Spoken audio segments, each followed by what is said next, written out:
Reading with your kids. Hola, ni hao, konnichiwa, assalamu alaikum, shalom, mahaba, moni muli wanji, namaste, jambo, bienvenidos. Hi, my name is Jadley, and this is the Reading with Your Kids podcast. We're coming to you from the beautiful neighborhood of Reedville in the southwest corner of Boston, Massachusetts.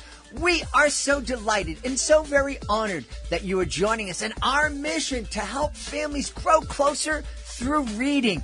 Please be sure to subscribe to the show on the iHeartRadio app, on Spotify, Amazon Music, Apple Podcasts, wherever you find your podcasts. Our guest today is Dounia Stewart McMeel. She is here to celebrate Let's Visit the Solar System.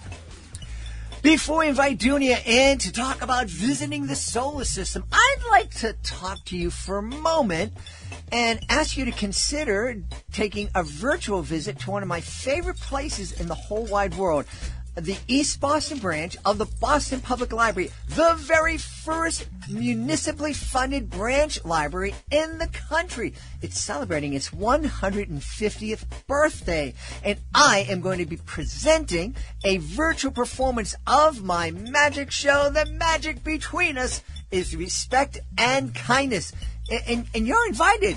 The folks who live in the East Boston area have first dibs on the tickets, of course, but we have lots of room in our virtual performance center, and we would love for you to join us as well. It could be a great opportunity for you to preview the show and maybe bring it to your community.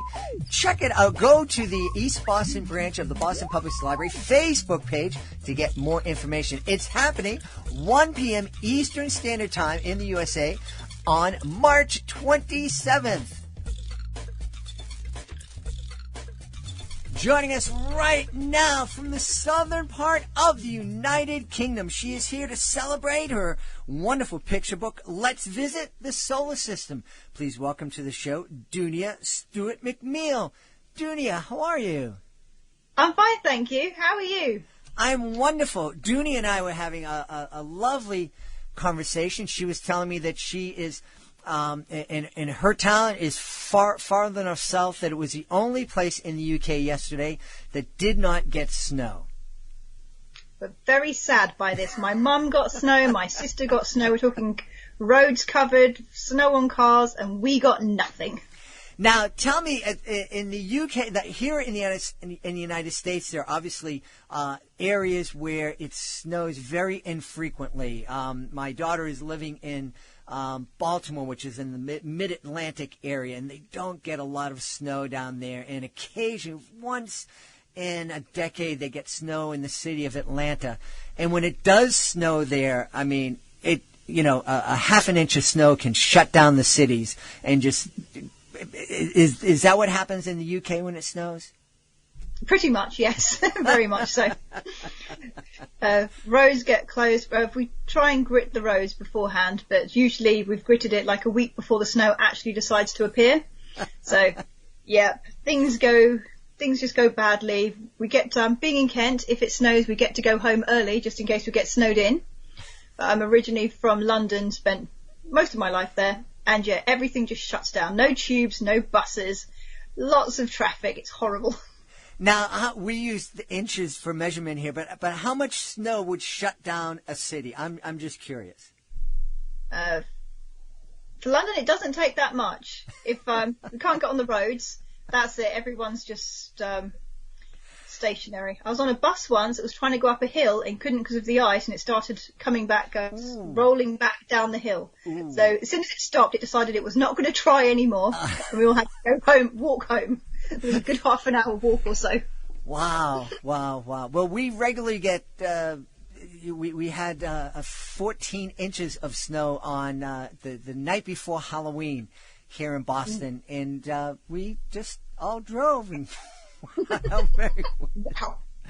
well, let's talk about Let's Visit the Solar System. I'm excited about this book. We love encouraging kids' curiosity about the world and the universe around them. That's me too. I wrote it because I wanted, I think my son was about 6 months old when I wrote my first draft of the book. and it was just to sort of teach him all about the solar system. I'm not sure about what it's like in America. Here in England, we're not taught about what the planets are like. So we know the names of the planets, Mercury, Venus, Earth, all the way up, but we're not really told what they look like, what's special about them. We're not told about all of the exciting space stuff that's taught to us in high school. So I learned about this stuff when I was very naughty. I picked up my science book the day before one of my science exams and was reading through it and just thought, oh, space. It wasn't anything we'd covered at school, but I thought, I'm going to read this. And luckily, a lot of the exam paper was about space. But I decided I'm not going to let my kid find out at 16 years old about the planets. He will find out from birth. Well, I don't know what's being taught these days. I know I learned about the planets, but I also was one of those kids who, like you, I was very, very curious. And I'm almost 100 years old, so I grew up during the space race and was very much aware of all the Apollo and the Gemini launchings and the Mercury launchings, and I remember where I was when man landed on the moon. I was just coming out of a Godzilla movie at our local theater and heard on the radio that the lunar lander had just touched down. So yeah, it was a big part of our lives, and I'm really surprised to hear that you just learned the names of the planets and you don't know that Saturn has rings and the moon is made of cheese and But my daughter knows the moon is made of cheese. It's hard to tell her that it's not. No, it's just meant to be an introduction to the planet. So it's for little kids, preschoolers, just starting school, kindergarten ages, just to learn about the planets and just one little fact about them and what they look like. And I've also had an education consultant involved as well, and he confirmed the whole the axes of each planet, so that the kids know that Venus is upside down, Uranus is sideways. Just fun little interesting things that kids would never think to ask. It would just be a fun fact. Sorry. I'm really curious. You said that was it Venus is upside down? Yep. Now, I understand Uranus can be sideways because of poles, but how can you tell if something is upside down? I mean, the poles, the north, it was up. Not a clue. I just know it does. The North Pole is definitely at the bottom of the planet. I'm sure there's a scientific way of learning. I didn't get that far. I should have done. That's exciting to find out, but it is upside down. It's a fun fact that I thought kids would like. Absolutely. I'm imagining if I was a little one and thinking that the planet was upside down and thinking that people were walking around upside down. And, well, I mean, I used to think that, people in Australia, because they were on the other side of the world, and so they must be upside down somehow, and that must be annoying after a while, getting a headache and whatnot. It's exciting that you did this. Do you have, after doing your research and writing this book, do you have a favorite planet? I really love Pluto, but I know that's not a planet anymore. I'm still sad about this. I am too. I like Jupiter. I learned so much about Jupiter, but it was going to be overkill to include it in the book. For example, there's a red spot on planet Jupiter that you can see, and that's a storm that's been around for 300 years. It's like, I want to put that in the book, but it was going to be too much. Considering the age range, it would be information overload. So I had to decide which fun fact I was going to choose about each planet, and that was very much like, I can't choose between my children. Which one? Now, do you? What was it? Which fun fact about Jupiter did you include? I think I just mentioned it was a gas giant and explained what a gas giant was. We've got the rocky planets, the gas giants, the ice giants. I thought that would be quite important for the kids to know that planets aren't just like ours. You can get gas ones and ones made of ice. I thought that they'd find that pretty interesting, as that's not something that children would ever think about. We just assume every planet is identical. So it'd be just fun to explain that no, they're not. Yeah. I was trying to think of a joke about planets being gas giants and not just politicians, but we don't like to get political here, so we'll just leave that out. That is something that I think is an important thing for kids to understand, is that, Mercury is very different than Mars, which is very different than Jupiter and in our Earth.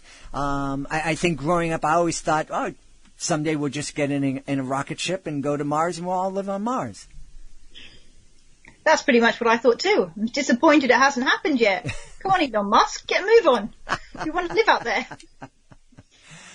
Did you always dream of writing children's books? When I was younger, I did try writing some children's stories, but then sort of found out by age 9, 10 how complicated the whole procedure is and thought, it's not going to happen, and kind of didn't think about it. And when my son was born, I started writing some stories for him, just some fun ones, mostly educational ones, and then sort of thought, this is actually a pretty good book. I think other people would like it too. So I thought, how about I just publish this? I didn't even think of going the traditional way of getting a publisher and sort of being discovered and having them print it. I just thought, I'm going to do this myself. So found me an editor, found a great illustrator, and the book kind of came together. Yeah. How was that process for you? Overwhelming. Completely overwhelming. At the beginning, you sort of put all the steps together and you're like, finishing the story is only step 1. And then you're like, wow, this has like 11 steps to it. And it's not just finding an editor and finding an illustrator. Printing the book was quite easy. Amazon let you do it yourself. So you can upload anything you like to Amazon and they'll print it off. But of course, you've got to make sure it's a good product first. Mm-hmm. And then it's all the marketing steps, having a Facebook page, having a website, building this stuff up, trying to get followers, and sort of finding people to sell it to after you've sold it to all your friends and family. Where next? So it was overwhelming the first time, but now it's feeling pretty easy, and I think I could definitely do this for the next few decades. It's quite fun. Thinking of educational books for kids and publishing it. It's just the marketing side is the hard bit that's ongoing and daily, as I'm sure you're well aware. Well, this is one of the reasons that I bring it up, is because I know we have a lot of authors who listen to the show, especially a lot of indie and self-published authors. We have a lot of folks who are thinking about becoming authors. A lot of parents like you, that you have their kids and they're telling their kids stories, and people are saying it's a great story, you should create a book and you should market it. And I want people, not to discourage them, but I want people to understand that when you're writing a book, when your book is published, whether it's published traditionally or if it's published self-published or published independently, that you become the CEO of your book, Inc. And yep. and you can be published by the largest traditional publishing house in the world. Unless you're J.K. Rowling, you're responsible for marketing it. Yep, that's right. And that's it's fun. It's fun thinking of fun ways to do things. I used to work for a company where I'd have to come up with things to say on their Facebook page and on their Twitter feed. So it's really fun being able to do that for myself, coming up with replies and stuff, but sometimes coming up with new content is difficult. Mm-hmm. That every so often I'll throw in a fun fact that didn't make the book. But yeah, trying to figure out who your audience is, what you should be saying to them. It really makes me want to do a marketing course to sort of get better at it. But the writing the story was the fun part. That was the bit that I loved. Editing, hard, but you get better at it. Now that I've found myself a really good editor and a really good illustrator, that bit's sorted. It's just the selling it that I really need to work on, and that's the bit that's a sort of a weekly thing, preferably daily, but weekly thing to really get on top of it, get to know your people, get to grow your reader base and stuff. Mm-hmm. So that I find that personally the hard bit, because I'm more the creative type, is like, write a story? Easy. Let me get a pen and paper. We'll be right on there. But no, if anybody's thinking of doing it, go for it. Yes. Nothing like the feeling of seeing your book in your hands printed. Yeah. Now, on your Amazon page, let's visit the solar system as referred to as a space trilogy. So I'm imagining that you are planning 2 follow-up books to join the solar system. Yep. I've passed the second book to my illustrator, so I've got time booked in for her to do all the pictures for that one. That one is a fantastic story. It's a story that kids would never think about. Where did the sun come from? Ooh. It's all about the life of the sun, how it starts off as a nebula, the different stages of it, and what's going to happen after it's left its current phase. It's called a main sequence star at the moment. I can't remember if that fact made the book or was just decided it was going to be too heavy for little kids. But it's the whole life cycle of the star, the sun, just so children know that it has a beginning and an end. Mm-hmm. But I didn't call it an end, not to scare them. Mm-hmm. It was just that this is the next stage, and no one knows what happens after that. Right, yeah. I was going to say, forget about kids being afraid of that. There are a lot of adults who can't wrap their heads around that. Yep. Yeah. It's not scary. I made sure it wasn't scary. My editor looked at it and made sure it wasn't going to be scary. So it just sort of talks about when it's finished being the main sequence star, it turns to a red giant. It just gets bigger, it turns red. Nothing scary about that. Mm-hmm. It's completely not scary. And book 3, funnily enough, you were mentioning it earlier, it's about the space race and how it happened and the different steps. It's not in too much detail because of the age it's for, mm-hmm. but it does go into some of the people, some of the ships, some of the satellites, and just sort of has a whole, sort of like the exciting adventure. Who's going to get there first? Who's going to do what? Well, I love this because I think there's a lot of science around this. Space is affecting our lives every day. We don't recognize it. We're not aware of it. We don't understand that when we use our GPS, that we are actually communicating with a satellite. That satellite is figuring out where we are, knows where we want to go, and then it instantaneously is calculating the best route for us to go. And it's all possible because of space. And if you have a satellite radio, you are listening to music that was beamed from one station up into space and coming down into your vehicle. And the same with a lot of folks who are on the internet. And I think it's important for our kids and it's important for us as adults to understand how that stuff happens. It's, we shouldn't just be like a leaf that just gets blown from, place to place. We should have some awareness of how these things work. Agreed. I have, my book is currently with my editor, so I'm not sure what's going to make the cut and what's going to be too much for kids, but I have put down some uses of satellites, and that does include TV, GPS, just so they've got an idea, this is where it all started from, mm-hmm. and sort of mention some of the important satellites that went up in space in the 50s and 60s. Yeah. They're just explaining what the use was, why it was done, some of the animals that went into space as well. Just because I want kids to understand the history, and I found the history of science is quite significant. It's really important, but it's one we take for granted.